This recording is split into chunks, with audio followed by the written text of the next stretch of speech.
प्रेम से बोलिए शंकर भगवान की जय। प्यारे भक्तों, आज हम सुनेंगे शंकर भगवान की व्रत कथा। तो आइए सुनते हैं। जिस प्रकार इस सृष्टि का ना कोई आदि है और ना ही कोई अंत, उसी प्रकार भगवान शिव भी अनादि और अनंत है। संपूर्ण ब्रह्मांड उन्हीं में समाहित है।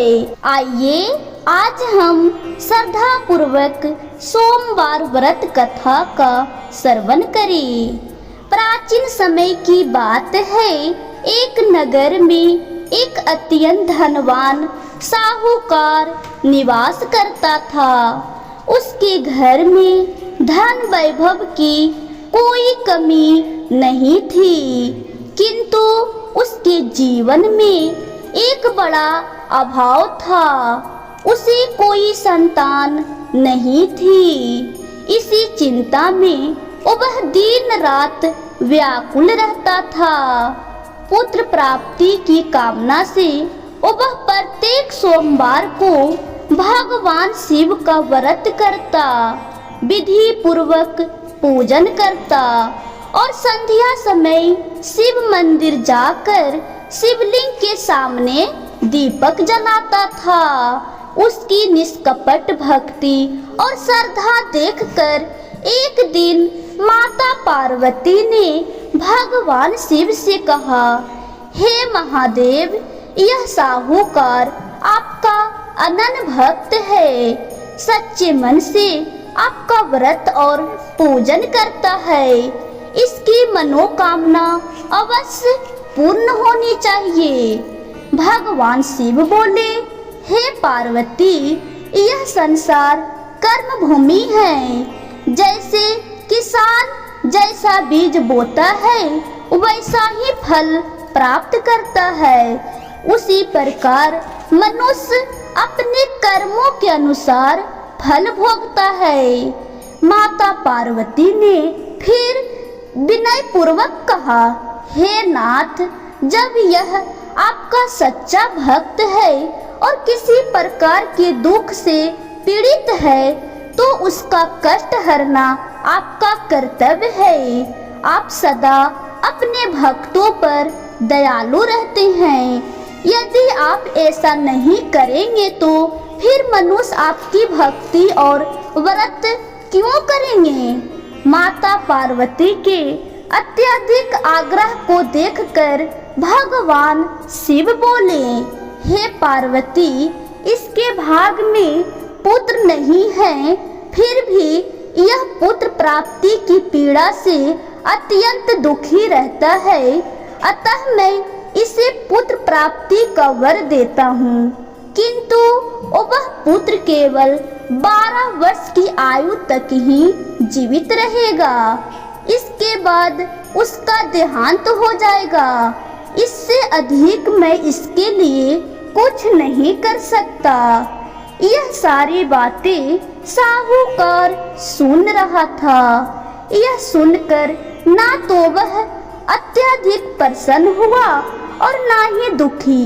वह पहले की भांति श्रद्धा से भगवान शिव का व्रत और पूजन करता रहा। कुछ समय पश्चात उसकी पत्नी गर्भवती हुई और 10वें महीने में एक अत्यंत सुंदर पुत्र ने जन्म लिया। घर में आनंद और उत्सव का वातावरण छा गया, परंतु साहूकार पुत्र की अल्पायु जानकर अधिक हर्ष प्रकट नहीं करता था और ना ही यह रहस्य किसी को बताया। जब वह बालक 11 वर्ष का हुआ, तब उसकी माता ने उसके विवाह की बात पिता से कही। साहूकार ने कहा, अभी इसका विवाह नहीं करूँगा, पहले इसे काशी पढ़ने के लिए भेजूंगा।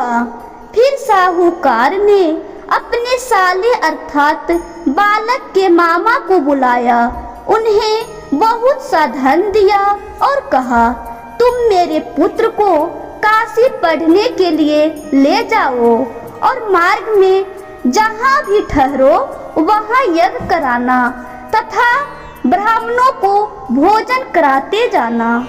मामा और भांजा चलते हुए यज्ञ करते और ब्राह्मण को भोजन कराते जा रहे थे। मार्ग में एक नगर आया जहाँ राजा की कन्या का विवाह हो रहा था। जिस राजकुमार की बारात आई थी वह एक आँख से काना था। इस कारण उसके माता पिता चिंतित थे कि कहीं विवाह में बाधा ना आ जाए।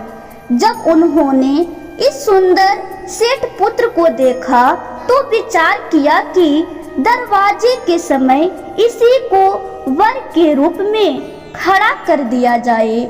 उन्होंने मामा और बालक से बात की, वे सहमत हो गए।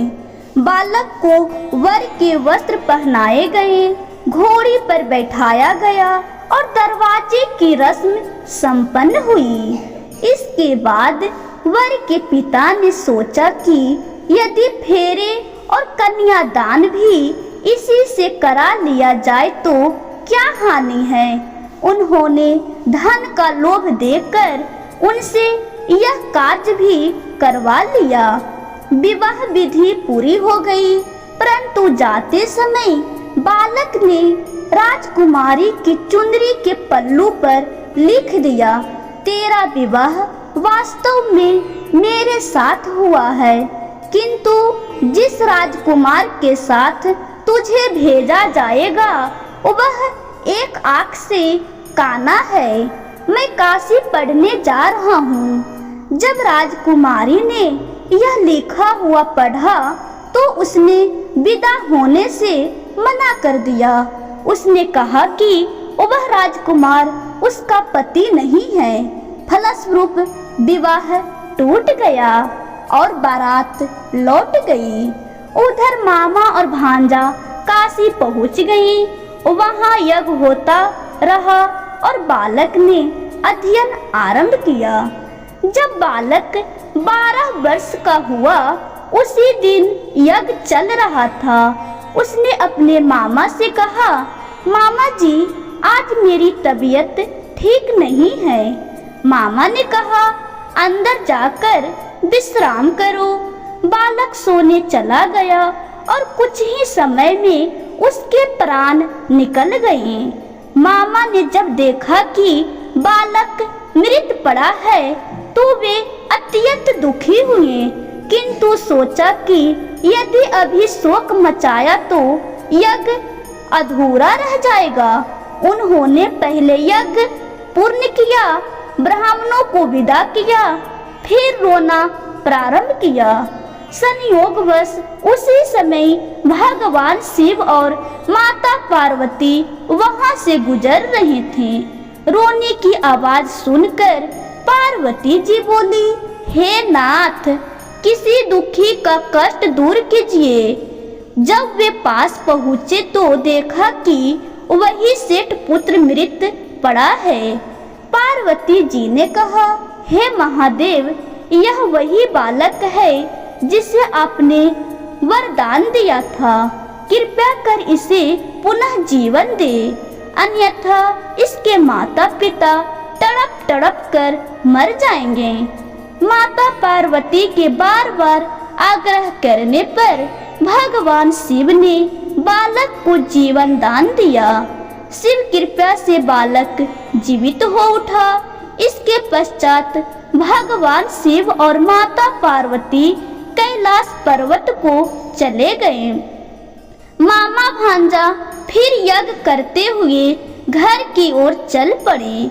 मार्ग में उसी नगर पहुँचे जहाँ उसका विवाह हुआ था।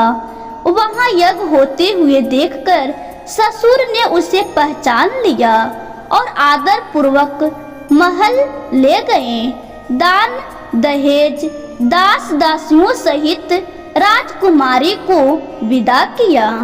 जब वे अपने नगर के निकट पहुँचे, मामा ने कहा, मैं पहले जाकर सूचना देता हूँ। घर की छत पर बैठे माता पिता ने प्रण लिया था कि यदि पुत्र जीवित लौटा नहीं तो हम अपना प्राण त्याग देंगे। मामा ने आकर पुत्र के सकुशल लौटने का समाचार दिया। पहले उन्हें विश्वास न हुआ, परंतु शपथ पूर्वक कहने पर वे आनंद से नीचे उतरे और पुत्र वधू का स्वागत किया। इस प्रकार भगवान शिव की कृपा से सब सुख पूर्वक रहने लगे। जो भी श्रद्धा से सोमवार का व्रत करता है, इस कथा को पढ़ता या सुनता है, उसकी समस्त मनोकामनाएं पूर्ण होती है। आशा है आपको सोमवार व्रत कथा पसंद आई होगी। यदि यह कथा आपको अच्छी लगी हो तो कमेंट में ओम नमः शिवाय अवश्य लिखें। धन्यवाद। अब हम मिलते हैं अगली वीडियो में।